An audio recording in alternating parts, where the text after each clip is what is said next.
Hi, I'm Daniel Sturridge and you're watching Redmen TV. Hello, welcome to the Redmen TV. It's the Uncensored match build-up show. Football is back and Liverpool are taking on Manchester City on Saturday. I'm joined by Chris Pajak, Jim Borman and Aubrey Reynolds to talk through it. I'm looking forward to this one, Paul. Are you actually looking forward to it? I am. I'm really looking forward to it, man. 2 weeks is too much with that Liverpool game. Been used to them basically twice a week. Things got so bad that I watched 20 minutes of the second England game.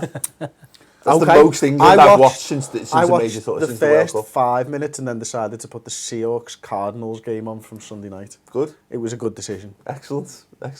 Anyone else made a similar decision? Let us know. What did you do, or what drove you to watching England instead of just Collie? I missed out, Sally, because the wife decided to do a load of ironing and wanted to stick a Christmas film on, so I had to kind of go into another begrudgingly, you know what I mean? Miss out, yeah. I mean, what's worse? Better as well. You know what I mean? 25 years since Home Alone came out. 25 years. Die Hard, the best Christmas film. We'll come to that in due time, Aubrey. We've got a couple of weeks before we delve into those sorts of things. Have you seen the flowchart to work out whether it's Christmas yet? Is it Christmas? Is it November? Yes, it's not Christmas. But that's because you've got to get them made in the 3 weeks Available only. for 3 weeks only, by the way. So they will arrive. Look at what you can. Other Christmas jumpers are available, mainly the Catini Ho Ho Ho one. And the Colo Crimbo as well. Anyway, yes, it's not quite Christmas yet, but fuck it. No, the excitement's a weird one because I guess I've not really thought, there's too much going on this week. I've not really had time to properly think about it, but we discussed at length sort of the international break and how it could be a good thing for us, Jim. I mean, ultimately though, do you think Liverpool have improved since the last international break? I think so, yeah. I think there's lots of little improvements. I don't think you're going to kind of, if you just took a glance, you wouldn't maybe see a massive improvement. We've lost games as well as winning a game. We've had another chunk of draws. I mean, I don't know what. Have we played 6 games, is it, since the last international break? 7 games. Seven games. So, the record isn't massively better. If you just sort of got it all in black and white and stuck the points down and stuff, you wouldn't be massively excited. But I think when you actually see the games and you see what's going on within a game, you can see that there are loads of little improvements coming along. And, 2 weeks working with the players he has had, then that could have made even more. Another list of subtle improvements, so I think we're definitely better. Yeah, I think this is it, isn't it, Is that, look, Liverpool are firmly mid-table. It's not like it's not like if you just looked at it from the most simple perspective, Liverpool aren't striding up the league. We're not getting back to where we feel we should be. But there's a tangible feeling around the fan base just from watching the games that something's changed, something's different, and it's changed for the better. Definitely. If we hadn't have sacked Rodgers in the international break and we'd have done like a review, if we'd have had this similar conversation, there was less than 6 players that you'd have gone, we can rely on them for this season. We've added players to that list, and that's come about because Klopp changed the system, or they've actually stepped up the game. Sacco would not have been mentioned. Unfortunately, he's injured. Mm-hmm. But like, if we're reviewing what's happened, Sacco come in and he looks like the best. He looks like the centre half everyone who was a Sacco lover, which is essentially Liverpool fans, not anyone who listens to any other commentary on any other football, thought or knew he was. He looked at he now looks like the guy who captained PSG at the age of 19. Yeah. And he looks like a French international centre-half. Who guaranteed to start. He is, isn't he? Yeah. Exactly.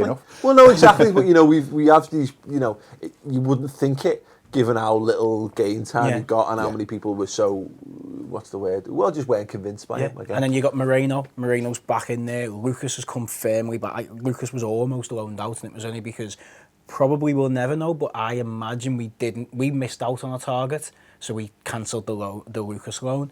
They've become really influential and important players into the team. So, and it's silly. It's strange because we still make silly mistakes, and even across all those 7 games, we've probably conceded silly goals. Mm-hmm. But I'm actually infinitely more confident that we're solid at the back now. Yeah. And we look across 90 minutes a hell of a lot more solid.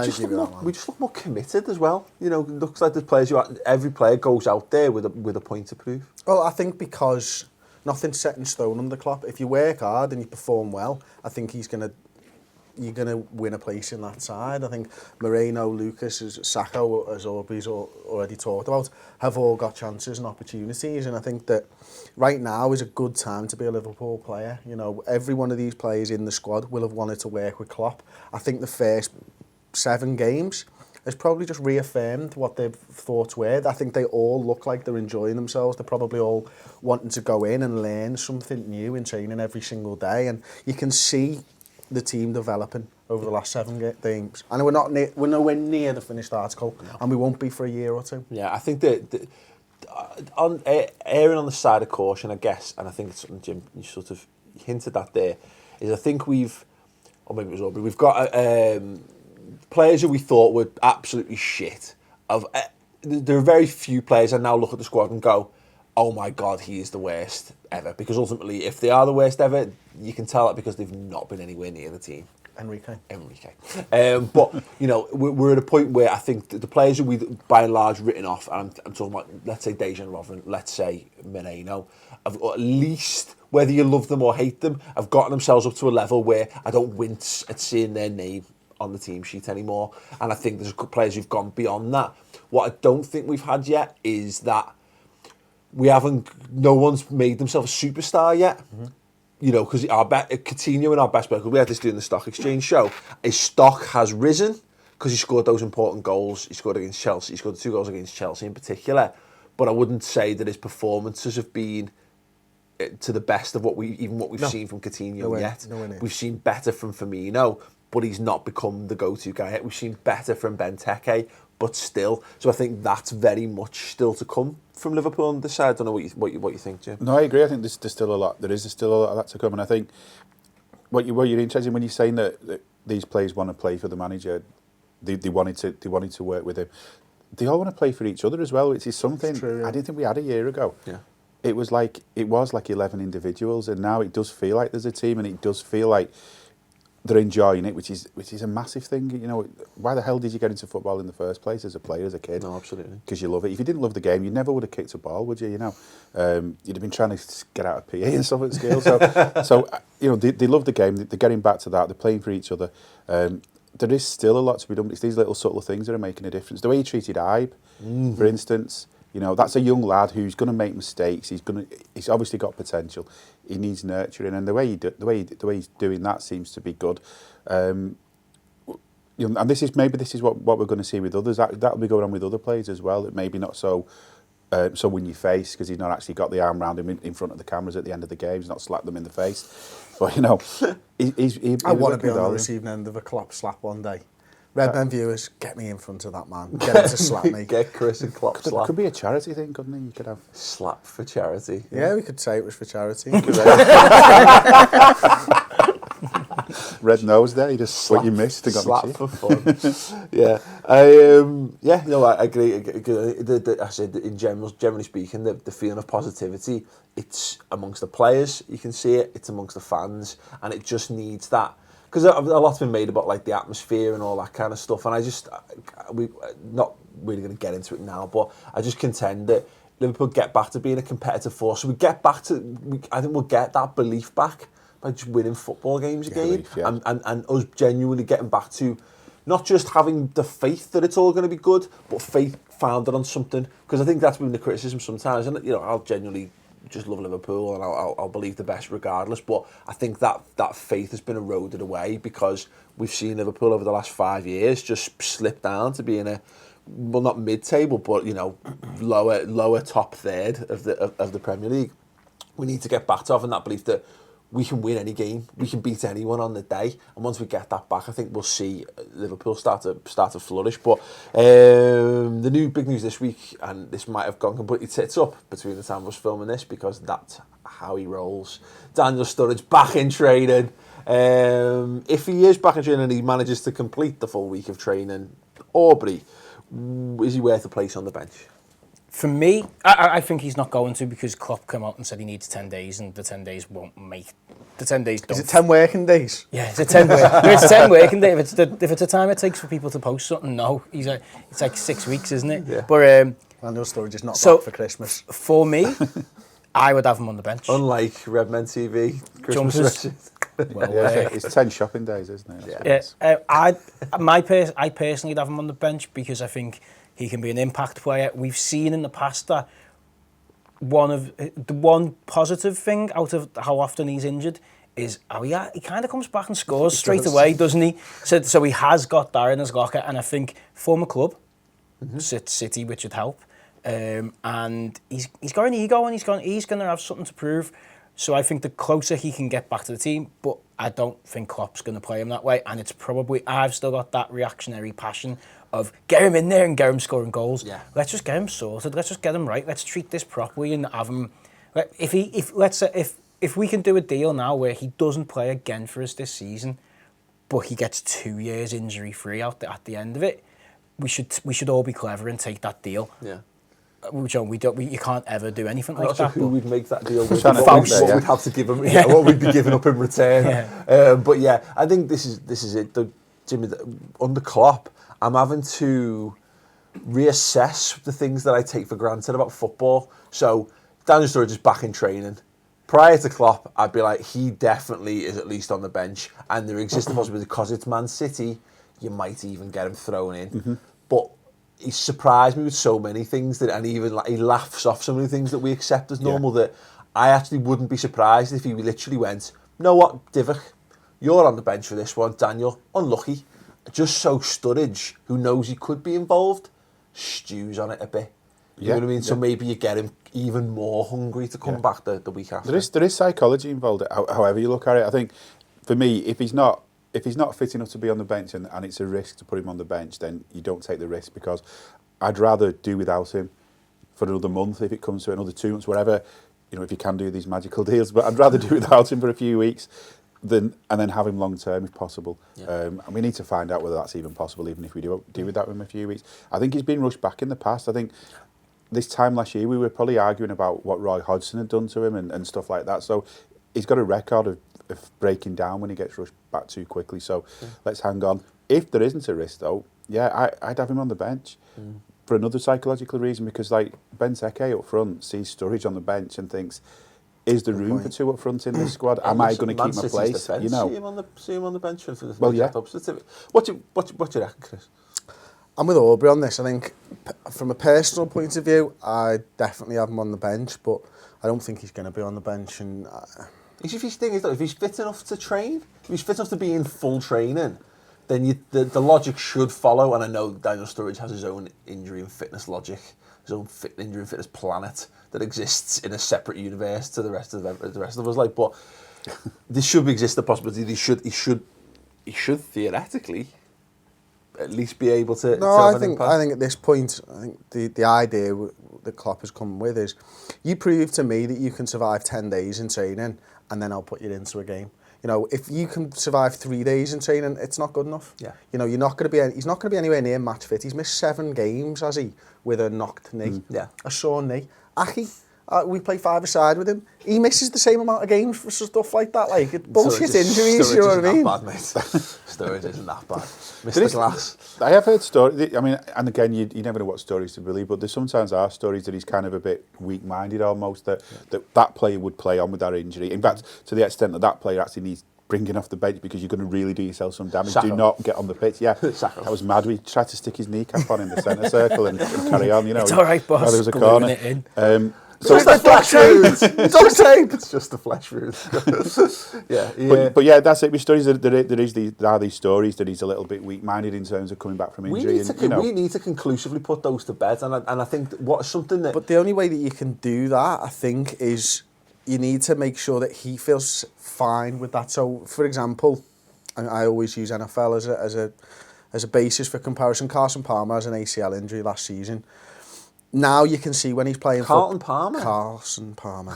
So now you can see that when he first came back off injury, you can see him worrying about his knee, and whether there's going to be contact on it and stuff like that. It's only through playing over and over again that you forget about those injuries. Now, Sturridge needs to be able to go through training and not worry about it before he can get into a game. Yeah. Because if he's into a game and he's thinking about his knee and he's not running at full pelt, he's just more likely to injure himself again, which is what he's done over and over. There's a great story, my dad's not here today, but my great uncle Jim broke his leg playing footy.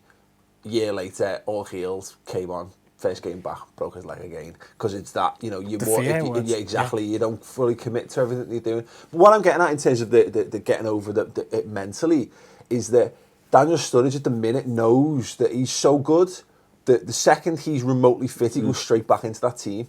And so he knows that he can just, if he feels a bit injured, he can get pulled off, he can get wrapped in cotton wool, he'll get his rub downs and he'll get everything feeling good. What you want from him is the way to build up that, if that is the case, and I'm not saying that is, because it is all pure speculation, Exactly, yeah. it's hearsay, it's conjecture. But if it's true that has a bit of mental weakness in regard to that, we need to build that callus up so that he thinks, well, actually, I'm never going to play for this club again if I don't play through with a few knocks and bumps, because if you have to be at absolute peak fitness to be on a football pitch, no one would ever fucking play. It's ridiculous, you know what I mean? Yeah. You know, these are professional athletes, but my God, the physical effort that they get put through, and the amount of time, the speed and the power which they're getting kicked on a weekly basis, you're never right. That's why all footballers are physical crocs when they come to the end of the career. Like, you know, Yeah, I think we need to get that sorted. It is that, as well as the other side is to have the hunger to want to play as well. So as you say with Sturridge, he will feel at the minute he is the superstar of the squad and that he will play. And almost to a point where he almost might think, well, I don't have to play I might be on the pitch for 90 minutes, but I don't have to play for the 90 minutes because they're not going to take me off. I don't think Klopp's got that kind of mind. And I think if you go back to old Liverpool managers, you know, Shankly and Paisley and people like that, if one of their players wasn't putting a shift in, it didn't matter what superstar they were, they'd know about it. And if they were injured, if you were injured at Liverpool, you were basically dead to the manager. Yeah. You know what I mean? You were persona non grata around the club, because what are you bringing to the football team? And I think that's the problem, is again, it's that mentality of like, oh, get him back, he's so important. Sturridge needs a players play deal. Listen, I fucking... That'll sort his fucking little niggles out. Let's clarify it though, I fucking love Daniel Sturridge. Yeah. Absolutely love him. I He's think incredible. he's a tremendous player, and there's nothing I want more than to see him come back and prove any lingering doubt is wrong. But the longer he goes without playing a consistent run of games, those doubts are going to increase, and that's the sad state of it. And we will look to, and eventually he will be moved on. Whether he's got any more football in him after that, I genuinely don't know. I think Klopp will take him paintballing after a while if he doesn't start coming back, you know, something like that. Have you ever seen Mighty Ducks, where the goalie's a bit of a wimp and they basically strap him to the goal and basically hit pucks at him till he realises that he can't get hurt? But that's basically what we need to do. Just do like a tunnel of death with him. Everyone just boot him against the wall. Yeah. For charity. Yeah, why not? So a clop slap to finish for everybody. on the end. Yeah, in fact, he can just a clop slap of tunnel of that. Yeah, that. But he needs to do.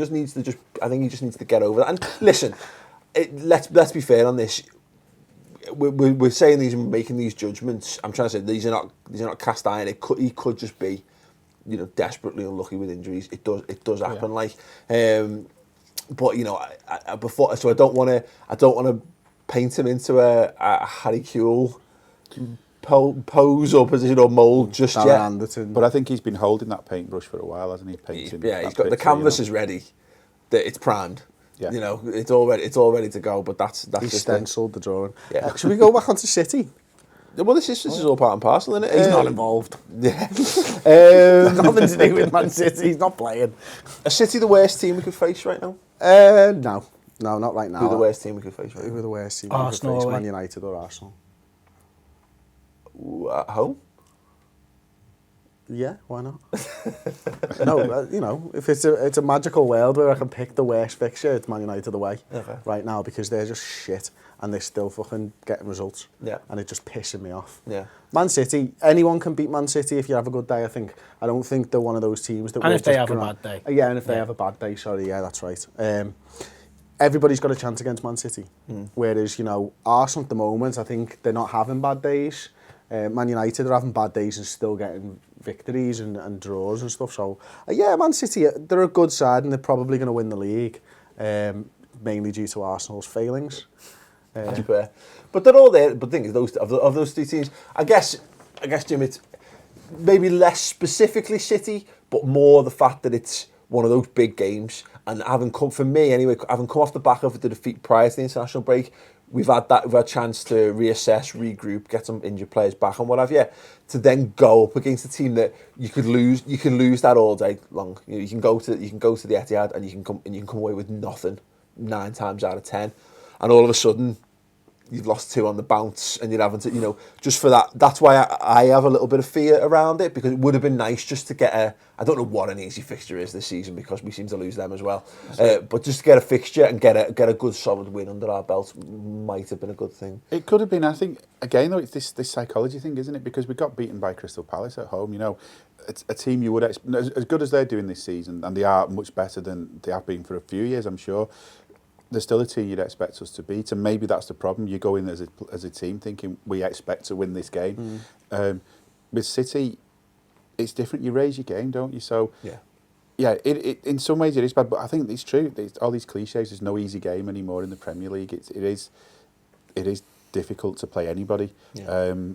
And also, I think the other thing as well is if you lose against them, I wouldn't say there's no shame in losing against them, because you're always ashamed to lose a game. Yeah. But the pressure's different. I think the key thing is maybe we need to look at the next 4 games, say how many points do we want from them. It's a funny one, because we've got under Rodgers we had a pretty good record against Man City. Also, the last few years we've had some really good wins against them, kind of against the odds.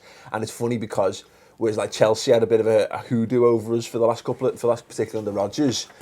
It's a weird situation to be in, almost the opposite of that. Is that going to flip? Is that going to be the reverse? Exactly. We've got to kind of do we've got to continue to do what we've been doing against City to some extent. We're in a really strange club at the moment, aren't we, in terms of form and what bookies odds and what favourites go out the window, because our home form's terrible and our away form's better than our home form. Yeah. So actually, it's better that we're playing away from home because it's our home form that needs addressing. We've lost to West Ham and we've lost to Palace at home. We've drew with Norwich. Away from home, slightly round on the point, this is the last of the tough away games. Yeah. We've only lost one of them. We only lost away to United. Yeah. The others we drew and then we won the Chelsea game. Yeah. If we can get through without getting beat, they're your 4 or 5 that you write down at the beginning of the season, and you say, well, they're the 5 that we're going to lose, and we win every other game, we win the league. Hey, listen, we said this before the season.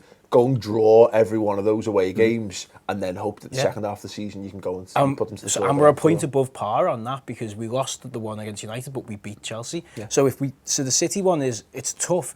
I'd rather be playing at Bournemouth away, or possibly, a Bournemouth at home, because that's the way of Villa, the way you're looking at your easy games. We pissed all over them. But we won it. But it's that thing of we also have been traditionally a team that raises our game. Under Rafa Benitez, under Rodgers, when we were at our best was against the big teams. It was that mid-table Stoke, Palace will firmly come into that Swansea's where you always saw us losing points. So hopefully he's got them G'd up. Hopefully the ones who've been with him, like Coutinho, Firmino, are fresh, and he's had 2. Also, actually, I've just come up with this point on my head. He's had 2 weeks to plan for this one. Yeah. So actually, it might be the best time to go and play a game against a really tough team. Yeah, we've had probably the difference is we had 9 people out on international duty. They probably had 20. 20. Yeah, their whole squad, and they've got a bit of an injury crisis as well, haven't they? At the same time. So I don't know. It's a really tough one. I'm nervous for it, because you go to a team who can field De Bruyne, who can field Sterling, the Sterling factor. You're going to be worried about that anyway, because they're great players who could embarrass us. But also, we hopefully raise our game, and hopefully there's a tactical plan. He out-tacticked Mourinho amazingly. The last big game we played. Hopefully he's figured that out. I think Klopp's a better manager than Pellegrini. Question for you all then, I suppose. I'll start with you, Paul. Is Sterling going to bottle it, or is he going to play well? Well, I was actually going to ask a similar question, in more of the lines of, if Sterling scores, does he celebrate or not celebrate? He's celebrating. Yeah, he's celebrating. I don't think he'll do an exaggerated celebration, but he'll celebrate it. He'll celebrate, because the stick he's had off Liverpool fans after leaving. I mean, if we were playing this at home, would you get clapped onto the field or booed onto the field? And it works both ways. That the way his move happened. You're probably right. I have a weird suspicion that he wouldn't, and it won't matter to us that he'll not celebrate, and then he'll be like, you'll get abused left, right, and centre, and then he'll be like, well, I won't be doing that again. Because I just wonder whether he realises. I mean, he'll know, because he's not totally thick, and he has access. He is in the world, but whether he realises quite how badly Liverpool fans I hate him, think he'll celebrate, and AD Ward will come onto the pitch to he celebrate. slides. No, he won't be. He won't be. He'll be just be stood there, and AD Ward will come on and grab his arms and be like that. yeah. Puppet master him, yeah. Start throwing oodles of cash around. So back to your original question. Then I hope so. I have the thing with Sterling is that that's the first time and we said this all summer. That's the first time we've sold a player who's yet to reach his peak, and he's going to come back to haunt us. Maybe Robbie Fowler was there or thereabouts, like, although he never truly came out as a guest like that. But he has the ability to really rub our noses in it. And for a lot of the people who are like, no, he's shit anyway. He's not shit. He's really good. He's really, really good, and he's going to be even better. I'd hope he does. What do you think is going to happen, Paul? I think he's going to score against us, if I'm honest. Okay. I think he's going to miss. I think he's going to miss. I don't know if I'm thinking or hoping he's going to miss a sitter, and then his game's going to go downhill. That'd be amazing. That's what I want to happen. Do you know what I mean? Absolutely. But no, I think he'll play well. I actually get a feeling he'll play well, but he won't sort of be like, he'll get like a 7 out of 10 for the game. He'll not have a terrible game. I'm almost sitting on the fence here, but I think he'll just have a relatively good game. Bottom end of good, top end of mediocre kind of game. It has the ability to go both ways. I hope he doesn't start. Because he's been rotating De Bruyne, Navas and him recently. Like, he didn't play in the last Champions League game, and when they played against Sevilla, they played Navas and then he rotated him in. Hopefully, because he's been playing for England, Pellegrini goes, yeah, let's just remove that. And maybe that's because there's a sign of that mental weakness in there or something. You can see he doesn't quite fancy playing this game. Mm-hmm. And I have the suspicion. But what if he does start Aubrey? He's going to have a worldie against us, isn't he? Of course he is. He's a very good player. He's going to relish rubbing our noses in it, and he is there with the injuries they've got with Silva, Aguero, Boney being out. If he's on the pitch, it's De Bruyne or him, and our defence ain't great.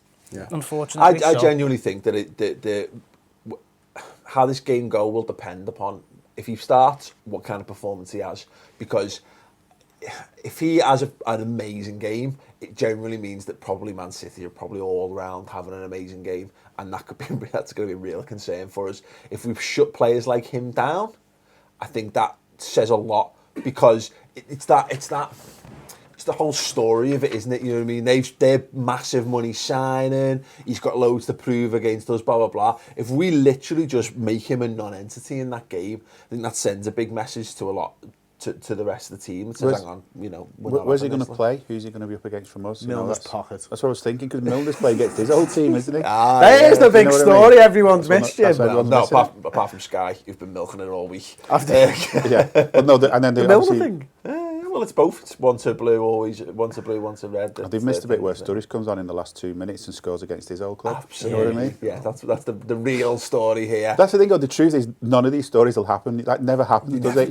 Everyone builds it up as this, and it ends up being nothing of the sort. So that's why I'm saying about the mediocre, stroke good sort of performance from Sterling. It'll be again. Hopefully. Yeah, Phil Coutinho's game, this, isn't it?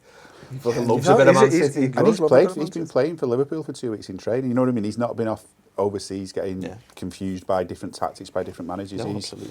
He's been working with Klopp, doing things a certain way. You're talking about Lallana and England by any chance? Yeah. So, I think this is Firmino's game. I hope so. I really hope so too. 10.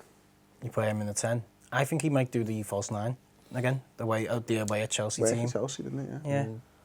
Interesting. Yeah, I think City, you go at them. You just go at them full tilt and try and smash through them before they get a chance to smash through you. Basically, we'll see. How is your Lovren / Skirtle fear?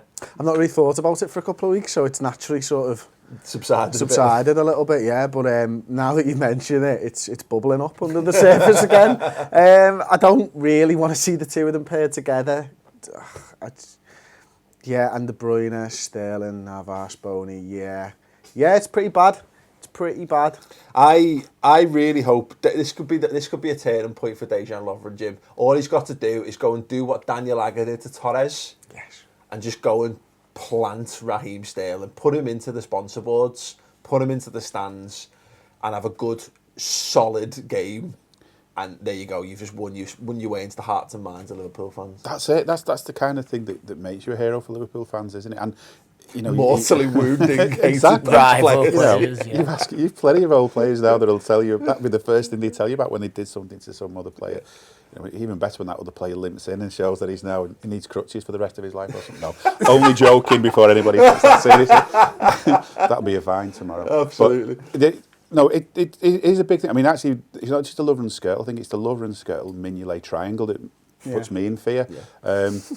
Or the hate triangle, as we like to call it. The triangle of Shit triangle. The triangle of fear. Yeah, it's mouldy. It's a warning sign, isn't it? You're right though. I think he can play. Lovren has got abilities. He just doesn't use them for the whole 90 minutes. And then as a defender, he has a brain. He just doesn't engage. That's what I mean. You can't switch off for 30 seconds as a defender at this level, and that's maybe what he does wrong. So, the problem is he switches off in the middle of step overs. Yeah. In the middle of a simple clearance. I'm not sure he switched off in the middle of that per se, so much as the moments leading up to it. Just goes like, I'm going to step over the ball, and then it switches off, and his body's just still stepping over the ball.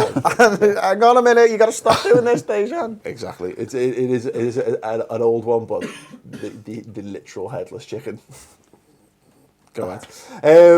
It's so reassuring when he's got Mignolet behind him that he can always pass the ball to. He can keep the ball. Hang on. Cool, so as I was saying earlier on, we need to focus on the front end of the pitch. Mignolet trying to Cruyff past to De Bruyne, who finally is the one who figures out that that's what he does every single time. Do you reckon you can put a bet on Mignolet throwing the ball into Lovren, the back of Lovren's head at some point during the game? I might speak to the bookies about that and see if they'll give me odds on that, because I'm thinking that's a defo. Yeah. They probably won't give you odds because they know it's a defo. Exactly. Yeah. They've stopped taking bets on it. It wasn't even worth starting it. They go, nah, don't be ridiculous. Right, so you have some score predictions then, Aubrey. How do you think it's going to go? I think we're going to get beat, but I'm not going to say that. So 1-1. You just did. I can't say I can't predict what score we're going to get beat because then. So I'll have to go 1-1. Basically, I'm just going to lie to you all and say that it's going to be 1-1. Yeah, essentially, yeah. Here's a score. Here's a score that I don't think it's going to be. Yeah. Here's two numbers put next to each other with a dash in between. Yeah, exactly. I don't think we're going to lose. Okay. So, do I think we're going to win? I'm going to actually say 1-1. I think. I think it will be close. Yeah. Okay. I'm feeling confident, mainly because I've forgotten the scale of Lovren issues, but I'm thinking 3-1 to Liverpool. Wow. Just do what we did to Chelsea. Just do it again. Yeah, I think it's just one of those Why that not? if you look at like the Chelsea game, we went a goal down. I'd like us to not go a stupid goal down, but it's probably going to happen because that's what we do. I wouldn't mind, and I'd have been happy in the Chelsea game after the game. I wasn't at the time. If you get a 1-1 draw away from home, it's a good solid result. That I guess I wouldn't mind. I wouldn't mind this being the worst game of football anyone's ever seen. I wouldn't mind a nice little 0-0 frustrating draw. Then banging their heads, all those empty seats in the Etihad, banging up and down in frustration and because of the wind. I don't know. I go 1-1. That would be my prediction. It's 3-1. It's 3-1. It's 3-1 all day. Let us know your score predictions in the comments below. Let us know your thoughts on anything we've discussed in the show. Who do you think should start? Who do you think should not start? We've done a lot of discussion this week. We've done the Stock Exchange show on the website where we looked at where Brendan Rodgers left the squad and whether we feel players have improved or had their price and value of stock plummet since he's come in.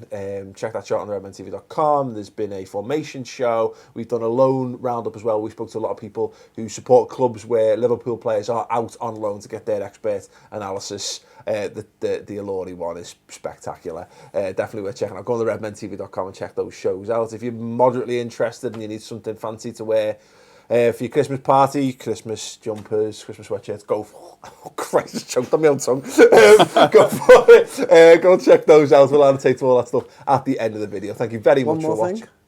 Sound? Oh yeah, sound. Is the sound? Let us know your thoughts on the sound.